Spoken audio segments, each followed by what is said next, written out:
Une expérience fantastique, la Coupe du Monde féminine 2023 co-organisée par l'Australie et la Nouvelle-Zélande. Des moments forts, plein d'émotions et des surprises pour une Coupe du Monde à 32 équipes pour la première fois dans l'histoire de compétition.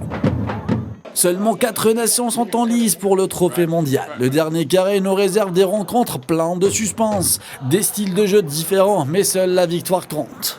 Mardi 15 août à Auckland, en Nouvelle-Zélande, la Suède affrontera l'Espagne dans un match 100% européen. La Suède, 3e de la dernière édition, jouera sa 4e demi-finale consécutive devant l'Espagne qui se trouve en demi-finale pour la première fois de son histoire. Leader du groupe G avec 9 points, les Suédoises ont battu les États-Unis, vainqueurs des 2 dernières éditions de la Coupe du Monde en 8e de finale, avant de se débarrasser du Japon en quart de finale, une victoire de 2-1.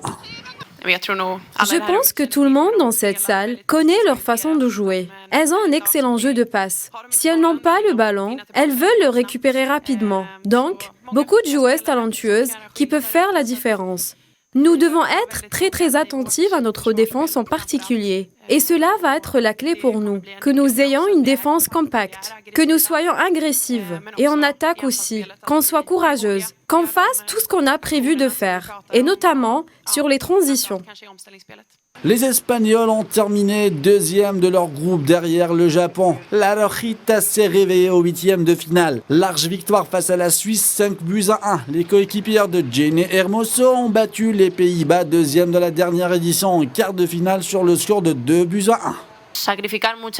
Beaucoup de sacrifices. Nous avons dû sacrifier beaucoup de choses pour pouvoir profiter de demain. Je ne vais pas dire que c'est un cadeau parce que j'ai beaucoup travaillé pour être ici. J'ai vraiment travaillé dur et je veux profiter du match de demain et je suis sûre que toute l'équipe l'appréciera aussi bien que l'Espagne. Tout le monde l'appréciera.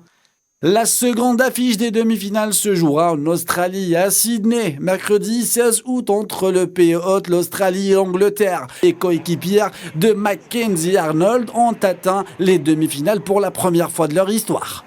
De l'autre côté, les championnes d'Europe joueront la 3e demi-finale de leur histoire en espérant se qualifier pour la première fois en finale. La Coupe du Monde 2023 aura un nouveau vainqueur.